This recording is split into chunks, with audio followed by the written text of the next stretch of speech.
Alright everybody, we are back with Gold League, the one against CE today. So we actually have the two Chinese teams that include three Koreans, or include Koreans on each side today. It's gonna be a lot of fun. I mean, so far I have to admit that the last group stage that we have in the Gold League tournament is an intense one at that. Boluo already losing twice, losing to KG amongst other teams, so the journey of KG is going to be an interesting one. But the standings are currently led by BTG, Beyond the Game.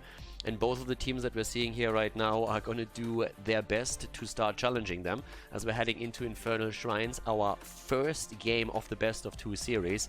Keep in mind, this is with 8 teams remaining, the last group stage. It's a double round robin, and we are currently in the first round of that. We're having best of 2, so every single map matters. And in this case, we have Ana banned out, we see Maiev, Diablo, and Nubarak taken away. And the immediate first pick on the side of the one straight into Tyrande. So as we're heading into the later rounds of the tournaments, the meta is reflecting a little bit more what we're seeing on the European side here. But I'm honestly curious to see which one of the two teams is going to take it. The one should be the favorite in this series. Not only do they run with 3 Koreans, but they also have Hugo and Hehe, so 2 former HGC China players. Alex Straza is an early pick here for CE again. Once more highlighting that you have in China a lot of variety when it comes to the picks on the supports. We've seen the first pick on Alex Straza even on a map like Volskaya Foundry. Obviously on Infernal Shrines, she is quite powerful there.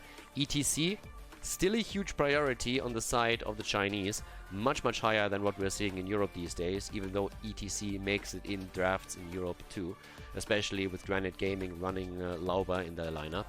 Now we have also Garrosh and immediately Reina confirmed too, meaning that we actually have Hanzo missing in the draft at this point. He's normally a super early pick for all of the European teams playing on Infernal Shrines. Junkrat gets banned out for good reason. Normally in the later stages of the draft we see him being added just simply because he has that fantastic wave clear and poke from outside the shrine. And of course the displacement too. Quick pick or quick ban on Hanzo, so he's eliminated, and we have Urel on the offlane, so providing a bit of extra armor, strong on the offlane too. Could see maybe even a Leoric or a Blaze again on the side of the one here. With Jaina coming through after the stuns, getting the extra burst damage out, and obviously also running the wave clear that you definitely need on the shrine to have some impact there. And, well, let's have a quick look at what we're getting on the side of the one as they are heading into the setup here. There's the Leo. And they need a bit more damage on their end. They really don't have enough at this point. So we get Phoenix, also very popular on the side of the Chinese teams. And with the last pick on Infernal Shrines, what are we going to get from them? We're actually going to see, I guess, a little bit more damage. What do we have in terms of reliable auto attack damage for them right now? I mean, they could in theory... Nah, I don't think they're going to add another mage here. I mean, we have seen a couple of double mage approaches, actually. But we're having Tychus now taken. Okay, Dragon Queen and Odin to secure the shrine. Ladies and gentlemen, game number 1, Infernal Shrines, the one going up against CE. Alright everybody, we are back to business with the Gold League. And over to the left, Hugo Good, Hehe, Frankel and Magi against the Luful. 425. Hide, Gonda, and Reset. Infernal Shrines, the first map. And as always, in the first game, quick disclaimer, we are reliant on a clean feed, which means obviously that first of all, we can't do anything about the quality of the source material. You will notice that the frames are definitely a bit lower than what you are used to seeing on my Twitch channel and on YouTube too. But then again, we get the information here straight out of China, so that's definitely worth quite a bit, and it's a lot of fun to see how the Swedes in particular perform in the tournament. And in order to get that live, we can definitely suffer through a few lower frames every now and then. But it also means at the same time that we actually don't have any indication about, well, how the stack talents are currently looking like. We don't have an influence over the observer UI, so there's a couple of downsides that obviously come with a clean feed. But then again, it's the source that we have, and it's actually not standard, so I actually like it quite a bit. Either way, first kill here is the one that takes kill number 1. Well done here by them. And that was a quick and aggressive move as we are heading into the first game of the best of 2. This is the final group stage with 8 teams participating in it, and since it is also a double round robin, we will see both all the teams face off against each other twice during that group stage. The important point to note is really that at this point We're having the 1 and CE both in the top 4. The top 4 will advance to the next round of the tournament, but it's obviously absolutely crucial in a best of 2 that you secure all of those points for yourself. And we'll see how exactly that's going to work out for them right now. Of course, with the first kill on the side of the 1, they already got a bit of momentum in the early game. But this is definitely one of the games that will be decided around the heroic abilities, as so many. But in particular, I'm looking towards Odin on the side of Tychus and Alexstrasza for CE. Another kill attempt here as Hehe moves in, and that's the kill against Alexstrasza. Not a good start for the 1, but for CE, but the 1 loses a hero too, as CE is at least able to get the counter kill towards the top. As I mentioned though, right now as we're looking at this, the important part to recognize, wow, the kills just keep coming. The 1 is absolutely murdering here, 3 kills against 1 already. But as I was about to say, the important part when it comes to the objective is really that we have Dragon Queen and Odin on the side of CE. And those two, when stacked properly and not on top of each other, can just be incredibly powerful tools to secure an objective for yourself. Now, the early game hasn't really gone too well for CE so far, and the 1 is playing extremely aggressive. They're getting their kills there. They have aggressive rotations, they invade camps, they invade the map, and that so far has worked out quite well for them. But the objective, that might be a different story once that we have Dragon Queen and Odin both available for CE, and therefore the ability to just force the 1 into very weird fights. You normally don't want to fight into Dragon Queen or into an Odin, but they are going to be forced into that one way or another. Again, noteworthy also that we have as a level 4 talent on Tychus in the rhythm. It definitely goes away from what we're seeing in the European meta. In the rhythm is usually not picked on the higher level of play, especially of course around Division S. Instead we are seeing if Tychus is played, which is very rare by the way, but if he's played then it's normally the bigger they are, especially if you're going up against a hero like Garrosh. But in this case a different setup. Once again the move straight down here to the top. Obviously, we're having now the fight over the first shrine up at the top lane. There's both of those mercenary camps pushing through. The shamans are going to try and make some waves there. But over here, they're starting to make the plays. Lead already for the 1. Dragon Queen obviously available. The big question is just simply, can you get that already? Nice stun attempt again from Margi on Tyrande. They're sliding onto Phoenix here, and Urel jumps in too. Dragon Queen already used to secure the position on the shrine itself, and CE is very determined to make sure that they're going to get the first objective in this game. Once again, Hai just zoning them out as much as he can. 18 against 23, CE definitely keeping up with it, but the 1 is doing a great effort here considering that they're going into the Dragon Queen. Slide against Leo again. Urel needs to be a little bit careful. The stuns are coming out, and Tyrande is able to set up the kill for Reyna. Urel goes down, and that's level 7 on the board for the 1, and a first objective taken in their favor. Job well done here on the side of the 1. The blue team definitely with the lead here. CE starting to struggle, very much so. I mean, heading into this, as I already said, I expected the 1 to be a bit favored, but right now CE is having a lot of trouble, and they are just getting picked. The problem is that Hehe might be going down here, but not quite. The damage output wasn't there. Urel already at the top lane, couldn't really help too much. And the defense, to be fair, isn't really too shabby if you think about it. I mean, looking at it, we're having the wall destroyed. The fort itself still stands. Level 7 is now available on both sides. But we're definitely talking about a lead for the 1. So they have taken a bit of the lead at this point. We're currently having them with half a level ahead. They can therefore try and get into level 10 just a little bit quicker. Maybe even set a timing up around it and invade something here. But with that said, there's obviously now also Tychus to consider, who as he continues to stack in the rhythm on his level 4, might be able to have more of an impact later on in the game. Now, that said, we're still seeing very aggressive positions here from Hehe. He's trying to go for the camp, but is a little bit too late. Tries to look for the flip here, obviously. Aluful, on the other hand, with his Tychus, was able to burn him down quickly with the trade. He's trying to do as much as he can.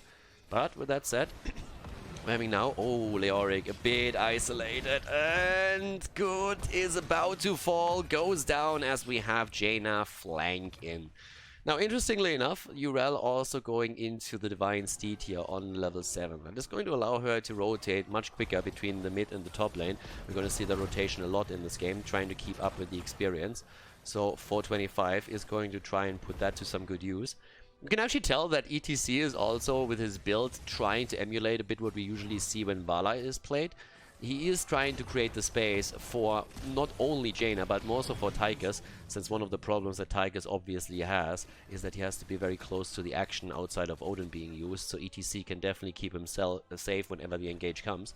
The kill against Garrosh here was an important one, and CE is actually fighting their way back into this, not only from the perspective of them gaining a bit of ground on the map, but especially in kills. They're starting to show the aggression, so they're not just simply sitting behind there. I like that our observer is actually showing the stacks a lot more here today. I mean, I think in this case he wanted to highlight the heroic abilities, but it still gives us a bit of an idea. 14 stacks on the Behemoth armor. We have 29 stacks for In the Rhythm. That's roughly an additional second that we already see there. It's definitely something that is going to help him to get that extra damage out. But it should be a good setup. So, with that said, we're also having heroic abilities now obviously in play. Alex Straza hasn't really committed to anything. Is going to do that Cleansing Flame, Lifebinder, what's it going to be? Entomb will be highly important here, obviously. Especially against Jaina, as long as she doesn't have her baseline completed and access to the ice block. But obviously, Odin is now in play too, and Odin was always a fantastic tool to have on the map here. Now, camps taken means that once again we're having those shaman camps starting to move in. Top lane is currently getting focused on. Jaina with a safe rotation all the way from the bot lane. You can see on the minimap how she takes the super safe path. The path doesn't move into the middle, and for good reason. I mean, hey, Honest Garrosh is already sitting in the shadows waiting and hopes that he gets an easy kill. But it's not going to help him out with this. Now, once again, we're having Urel together with Leo up at the top shrine, first of all, and CE is starting to fall behind slightly. The one is taking the position as it stands. We're having the moves again from CE as they're starting to make their way in. Keep Dragon Queen and also Odin obviously in mind. But it's 11 against 0, and they're actually taking damage here in the middle. Reset is trying to get his kills in, or at least the damage on the side of Jaina, but so far that hasn't really done too well for him. But they get the kill against Phoenix. Nicely done. The constant poke from the one was a problem, but they're able to get at least this completed. Now Lifebinder is being used to keep Gonda in play, and they get the access to the shrine just as we have 20 secured on the side of the one. But with Odin and Dragon Queen both still available, the chances of the one actually claiming this particular shrine are slim to none. Already CE is catching up very quickly. The one is now again with 5 on the map, but obviously Phoenix is going to take quite some time until he arrives up at the top. And Leo has already abandoned this. He started to move down to the bottom of the map and just simply said, okay boys, we're not going to get this. I'm going to make sure we get the experience. Reset is actually mirroring his movements right now. One of the heroes with definitely the wave clear that's needed in this case. Punisher taken. It's going to be a bit of a bad boy, obviously. I mean, we're looking at an Arcane Punisher right now. There's already a bit of a flank set up. Punisher goes in. It's going to be baited over. Talking about bait. Nice done here from Hehe. Against 3, actually. Quest was already completed earlier, so he doesn't need that anymore. But they're actually invading. They're going past the fort, and they're flanking from the side, trying to make sure that the fort goes down. Here comes the Entomb. They're making the play against Tychus. Good luck with that. Odin was still up and gets immediately used by him. So no chance of taking him down, and now that's of course a perfect zoning opportunity here for the team in red. CE pushing down, Hehe, nearly getting the kill too, but the fort is already eliminated, and that's an absolutely fantastic counter here from the red team. Really well played by them. I mean, seriously, the first one they lost. They fell behind in kills super early, but now a great flank forcing the one to retreat, giving up the fort. And that's the first outer structure destroyed in this game, as both of the teams now have level 13 talents. And obviously Taika is still continuing the stacking process that we're seeing here. We have the rotations towards the camp even, trying to set something up. Gets the slide in, there's the quick damage output, and the mosh pit! And a fantastic one at that. Double kill against Tyrande and Garrosh. Amazing mosh pit here by Gonda. Really well played. He gets both of the heroes that were around to interrupt. Reyna wasn't in the vicinity, and with that they get an easy double kill. It's pretty impressive, honestly. CE in the early stage of the game, they were trashed. They were actually trashed in every single fight. They lost 3 heroes super quickly. It just felt that the one could dictate where the fights would happen and also get every kill that they were looking for. And now CE, after winning the second Punisher, is really having the reins of this game in their hands. They have the leading experience, they've taken the top, that means passive experience on their end is now increasing too. And they have the lead in kills. Now, the game is obviously far from being over right now, but it is a significant lead. That is something that is absolutely undeniable here. With that lead that we're currently seeing for CE, they're going to try and carry it into level 16, get the advantage in talents, and then try and make a play around that. Maybe even for the next shrine. Who knows if they can time that, but the one still has a bit of time available to them where they can start soaking all 3 lanes. We're already seeing the commitment again to the Shaman camp, making sure that that isn't getting taken away. But Gonda has already sniffed the move out. The rotation is there. Jaina still at the bottom. So is Phoenix. 16 nearly ready for CE, and that is the power spike that is going to be absolutely fantastic for them here, obviously. Tychus alone, the damage output is going to be great. Also, we have right now the Northern Exposure on the side of Jaina here, as they're starting to go into the 16s. And the Titan Grenade here for Tychus, great against Garrosh, controlling the movements a bit more. But you can already tell, 16 for the one will not be a problem around the next shrine. And it is going to be an important shrine for sure. I mean, this could literally start to decide the first fate of Keep number 1. The stuns that coming out from Tyrande are fantastic, by the way. Gonda, it's locked down here for a second, but good moves from the rest of the team. Keeping everyone's attention up. So that's an old use that won't be available for quite a bit longer. It's actually 2 that were used in this case now. And we're going straight in for the shrine here with position already taken from CE. Good start for them into this. Really good start. 45 stacks on Tychus. Would love to be a little bit higher. Jimmy, again, I don't think he really gets the value out of the Behemoth ammo here with only 23 stacks acquired so far. It's actually a bit surprising to me that Tyrande is only sitting at 6 stacks considering how many stuns we have seen being connected by her. Seems like at least when it matters, she's there. And that's another one that really matters, but already the play against it, even Lifebinder being used to keep him alive, that wasn't even needed. They're going for Hugo, and Hugo's in trouble, gets thrown out as Garrosh makes the play, but it's the mosh pit. It hits 3, and they nearly get the kills there. Both of the teams low, but what a salvo. Ice blocked on the other hand, and Odin being popped too, and now the race is on. They're chasing them down. Leo eliminated, and they're trying to make the play again for Jimmy. The Dragon Queen alone with the damage once again down to the bottom. Urella's trying to get a bit of extra damage in, but not successful at that. But a great position now, of course. Here comes a flip, there comes a stun, follow-up attempt from Tyrande. 425 still fighting. Jaina starting to rotate down, but with a Divine Steed, no problem. No problem for Urel here. Alex with great heals during the entire fight. Getting really solid value here. And the engages of the one just aren't as crisp anymore as you need them to be. So now we're looking at 20 versus 12. A lot of the cooldowns have been burned on the other hand. Let's not forget about that. Odin is out. And Tomb is back up, ready again. And the kill against Tyrande just when he was needed the most. The counter kill attempt right now on the side of CE.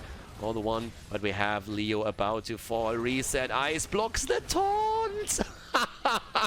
Reset, you little god! Oh my god, that would have been likely a kill as Hehe tries to make a play. But then the taunt gets actually ice blocked and Garrosh shortly after falls. CE with 10 kills against 4 now.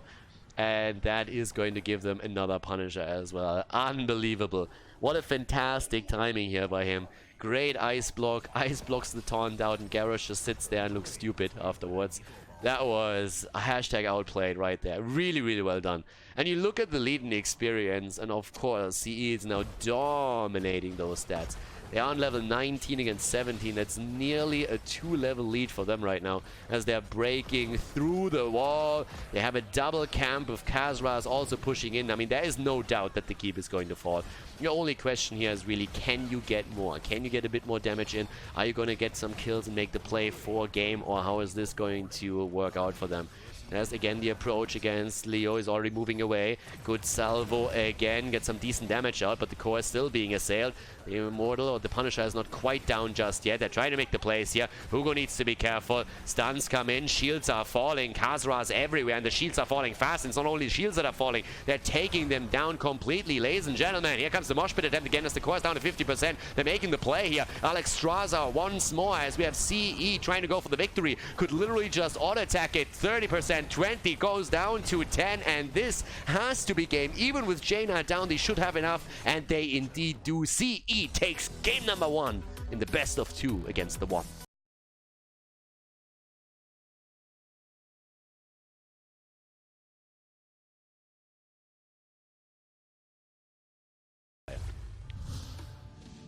Game number 2, CE in the lead against the 1. Great game on Infernal Shrines. Map number 2 is Volskaya Foundry. It's actually a chance that we're going to see Alex Straza again. It's a great play here by Alex on Infernal Shrines for sure. A lot of great saves. But also ETC with 2 fantastic mosh pits that he got out. Reset with an insane ice block again. Garrosh's taunt. It was pretty amazing as well. So I'm hyped for this one. There's the ban on Maiev, ban on Ana again, so they're sticking with the same bans for the time being. But obviously, as this is Volskaya, there's a couple of heroes we're immediately thinking about that could make an appearance here on the map. Rexa is a good option. I mean, he has become one of the best solo laners on certain maps, and Volskaya definitely is one of them. We're having also Lubrak banned out. In terms of heroes, we could see Blaze make maybe an appearance here too. Great stuns in the area around the control points, and also the sustain through bunker. Really important as well. But as we're heading in and as we're actually looking at the draft here, again guys, if there are some issues with the frames, it is because the source material is sent to us on lower frames. So we can't really change anything. There's nothing on our end that we can do. It's simply the source material that we rely upon. But we get the facts straight out of China, and that is definitely worth quite a bit. So yeah, very enjoyable to see that there is currently a big tournament happening in China, and especially with some Korean participation and even Swedish participation. It's a little bit of an international setup that we're having right now. Tyrande gets picked, this time by CE on the first pick. Garrosh once more for the 1, so they believe in the power of Garrosh here. And to be fair, even with one of the taunts being ice blocked, the performance that we saw from him was still quite strong. A lot of good saves on the side of him. There's the Rexa pick, as already mentioned, good solo laner for the map, and that's what we're seeing here. With Thrall making it into the draft. Could be Trash Lightning again. There's a chance. And ETC once more. So Power Slide, Wolf, already great setups for Tyrande stun. There's a lot of burst potential here after a good CC chain. So definitely a strong start into the draft. A little bit less hit point heavy and sustainable than what we've seen earlier, but there might even be an attempt to go into a triple backline now from CE's perspective. Okay, that said, bans as they come in. Need to worry a little bit about the burst. Li Ming, Jaina, both around. Oh, and they want to learn more about the triple backline right now. There's the ban against Imperius. No more stuns for you, baby. CE gets that denied to them, but what are they going to ban out? There's no burst on the other side too. Could play around the support as well. Ban that out. Even though there's still a lot of supports left that would work with this, especially on the Chinese end. But Alex Straza gets banned. Normally I would say Malfurion. In Europe, Malf would be a really good chance to be taken. Rega. But then again, it's China. With China, you never know. There might just be an Oriel around the corner. Sylvanas, first of all, gets picked by the 1. And Junkrat as well, banned out in the last game. And you might have noticed already that we actually don't have Hanzo picked yet either. So Hanzo definitely not quite the priority in the Chinese meta that the hero has in Europe. Here comes Urel, so the triple frontline definitely going to be a thing. Damage output on at least Thrall needs to be kind of okay for sure. And there, last but not least, Hanzo. As I said, not the priority that he has in Europe, but at least still chosen. So let's see what the last pick is on the side of their opponent. As we're heading into Volskaya Foundry, our second game in the best of 2. Never mind, last map between the 2, so the 1 wants to at least have 1 point out of the series. And they go for Malfurion, last pick for them. Let's head straight into game number 2, Volskaya Foundry. Game number 2, Volskaya Foundry. We're heading straight in with CE down. Actually, CE is ahead in the series. My bad. The best of 2 that's being played here. We are in the round. Well, it's not really the round of 8. It's like a group stage, a final group stage of the tournament before we're heading into the final bracket. It is a double round robin group with 8 teams. The top 4 make it into the step ladder system bracket that will decide the winner of the tournament, but the one they need a point here. It's a best of 2. This is the first time in that double round robin that they're playing against CE, and so far CE has taken one map. So the one is going to be very eager to try and at least put a single point onto the board for themselves here. And let's see if they can actually pull that off. First game started off well for them, but then CE turn up the heat significantly.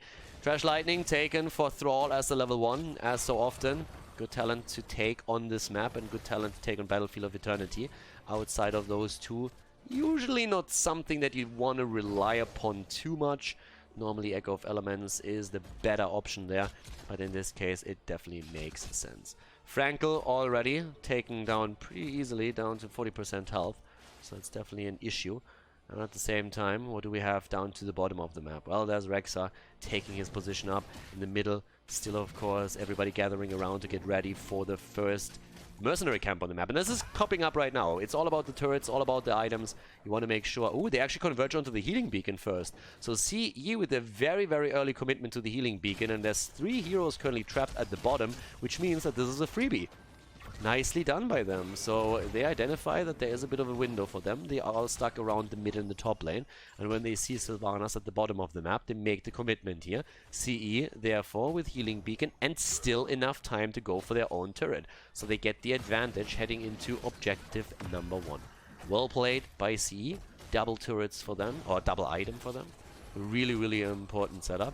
And obviously the one is not going to be too happy about that situation, especially since with the healing beacon there comes also a slight advantage in experience that could just be enough to give you the early level 7 and maybe a kill opportunity as they're fighting for the checkpoint.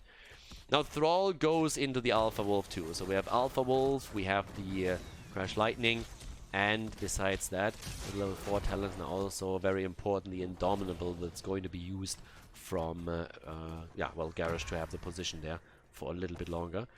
So, with that, we're now seeing, so the camps obviously take, I mean, this is really just like a bit of a waiting area. You're trying to chill out, you're trying to make sure that you get the opportunity to fight for the control point itself, but you also want to set up the camp for the top lane so that there's a bit of pressure, especially since you expect your opponent to do the same thing.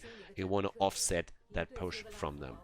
So level 5 on both sides, not a single kill, but as we said, the advantage through items for CE, who have already taken the victory in game number 1. And the commitment down towards the bottom of the map as we have the first control point activating in 10 seconds. Both of them are starting to lean more heavily towards the bot lane. Camp taken later, by the way, from CE, so they time it well. It means that the camps are meeting closer to their towers. It's easier for them to defend. And in an ideal scenario, the opponent's camp will be in tower range too, which allows for an easy defense. And you don't even have to commit any real resources towards that. That's a bit of an advantageous situation right now for CE at the top lane. Down here, here come the stuns again. Tyrande so far delivering. And Hyde played a fantastic game on Alexstrasza on the first map. I mean, his saves were insane. Now he's trying to pull off the same thing with Tyrande. Already the triple front line actually with Thrall, Urel and ETC. They're starting to push in here. The stacks obviously coming through now also with the Trash Lightning. I mean, especially with Misha being in play. You have 5 bodies against you where you can start soaking. That's exactly what they're trying to do with that Lightning. So Thrall has a really good chance of getting a huge amount of damage output towards the end of the game, where it's likely that he will even be able to complete the talent. ETC, there's a lockdown. Nice setup, really nice setup. Good follow-up from Junkrat as well. So they put a lot of pressure on the Gonda. Not only the stuns, but also the roots on the ground from Malfurion. Very nicely stacked here and good damage. 35 points against 14 now. Top lane eventually has to be taken care of, and so far no one from CE is moving in for it. And Misha again, they're trying to burn the bear down. That's 20 seconds without her. That's going to help. Luful still trying to get those chain lightnings in. Is currently looking for opportunities to get more stacks for his level 1. Ancestral Wrath now on his side too. Unfurling Shadows for Sylvanas, giving her obviously an opportunity to get some stacks together for the late game. Bit of a creative build for Hanzo, by the way, here. All over the place in this case. But now as we're heading straight into the final phase for the first objective, where both of the teams on level 8 and another turret is about to be claimed. But ETC is isolated once more, slides away through 2 and is able to escape for now. But he's incredibly low, has already popped his own fountain earlier. And here comes the healing beacon. They get Misha again. That's the second kill against that. Turret against turret now on the control point. And once again, Gonda just skirting the edges of that healing beacon. Gets the double slide indomitably being used. And the immediate play by Hey as he's trying to get 4-5 into trouble. Gonda needs to move away from this one. There's just too much damage against him. Wave not committed to. Reset with a kill against Rexa. Great performance here once again by him. After the Jaina play in map number 2 and map number 1, he gets the kill with Hanzo and is able to just move out of harm's way. And that is giving them the first objective on Volskaya Foundry, map number 2. They have the slight lead. They already pushed through the middle here. Great job and well done. And again, their damage output is only going to get better as we see Thrall getting more stacks for the Crash Lightning. Now, the interesting part for me personally is always that when you're looking at the performance of China in general, or all of the Asian players, they have very different rotations on Volskaya Foundry than you see in the European scene. And I'm honestly not 100% certain why, because normally what you will see in Europe is the immediate move towards the top to try and take that fountain down. That gives you then again an advantage over the second objective. So you're always trying to prepare for the upcoming objective with the Punisher. And this is something that we're actually not seeing here from CE. They're instead rotating down to the bottom where the third objective will spawn and leave the top alone. Yeah, an optimistic arrow here from Reset. That didn't quite work out for him. He's actually in trouble even a little bit against the one here. He's trying to get close enough to him, but it doesn't really look likely. Level 10 abilities are finally ready for the 1-2, and they're trying to go for the Reptile kill, and they get it! Reset taken out. Nicely done. But now everybody in the slide corner here. Good save again by Hehe. And he is trying to move in, and look at that. The boars come out too, and the one, they get the second kill. After they take down Hanzo, they go for kill number 2. They try to get even a little bit more out of this one, but it's unlikely to happen. So now that we're having this little setup, the situation is still the same. Top lane is even. So, CE, they got something out of that first Punisher, but I really feel like the European approach to the map where you prepare the next objective is currently the stronger one. As it happens, the fort in the mid lane hasn't gone down either. Rexa with a kill against Thrall, by the way, now also made sure that Thrall's talent on level 4 was reset too. So that's another problem. That's another heavy problem. So it's a little bit of a weird setup here, that reset. But at least he gets the stack together for his Crash Lightning. But obviously having the reset on the Frost Wolf pack is an issue. But yeah, as the situation happens now, so with CE just missing the chance to prepare the second objective at the top lane, they now also start falling behind in items, since obviously through those 3 kills up at the top, we had an opportunity for the one to take the healing beacon as well. So the item advantage goes to the one. Lane is still very much so the same. And it's a little bit dicey. I mean, I would expect that CE eventually is going to make a play for the fort in the middle of the map. I'm going to try and take this. But yeah, the typical European rotation from the middle towards the top seems still to be the stronger one for me personally. So with this, we're actually now having 3 kills against 1, 16 stacks by now on the side of Thrall, so pretty powerful for him. 68 stacks on the Unfurling Shadows for Sylvanas with a Wailing Arrow here. So I actually like that our Observer is starting as the final rounds are happening now to pick up a little bit more on showing those talents. So we'll see how that works. Okay, so at the same time, the pressure towards the top. Objective hasn't been announced yet, but both of the teams are nearly on identical experience right now. Level 13 with the talents coming in. Rexa still holding more than his own at the bot lane with Misha against Urel, so they're currently playing that. We're having the rotations towards the top side, and here comes the pressure for that fort, as I said already earlier. Hyde is trying to get some damage in with a Lunar Flare. Here comes Misha though, and Rexa unleashing the boars and trying to set something up against maybe ETC, the one with a taunt, team himself in trouble. The kill against ETC. The throw as Thrall is getting put out of position now, but it connects the wolf, completes his quest. They're trying to get the kill against Urel at least. after we had that 1 versus 1 setup, and Ural is incredibly low, but she's able to get away. Now, well, not for long. Here comes Junkrat, and he is securing the kill against Ural. 2-for-1 trade for the 1. They're starting to gain a lot of momentum here in the mid game. Early game definitely working in favor of the opponent, but now the objective is up 2, and that is a head start for them, as Reset is trying to get some easy damage in against Frankel, but that isn't happening either. So nicely done. There's more pressure now straight in the middle, or straight in the lane itself. But Malfurion locked down and taken apart. CE with an important kill.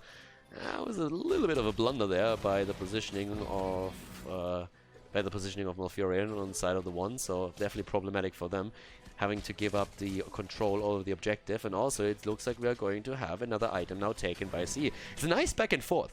The series is actually quite solid here. It's a pretty fun one at that. But yeah, the arrow hitting 3. That was an arrow that was just designed to just get them off the camp here. So that's an interesting sacrifice. Yeah, sacrificing the cooldown just to make sure that they're going to get the turret. Now Hanzo's arrow is down for 50 seconds, but it was a good connect too. Couldn't get a kill, and there was not really a chance for them to get one in the first place. But they're getting at least the turret on their own side right now, as they're starting to move up to the top. Alright.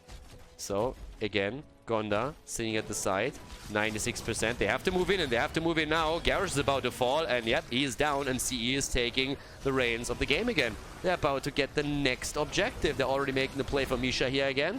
There's another slide, another push, and that's kill number 2. Junkrat down, the mosh pit opportunity against Rexa. They're trying to isolate him from the wall and get another kill, and it's actually likely to happen even.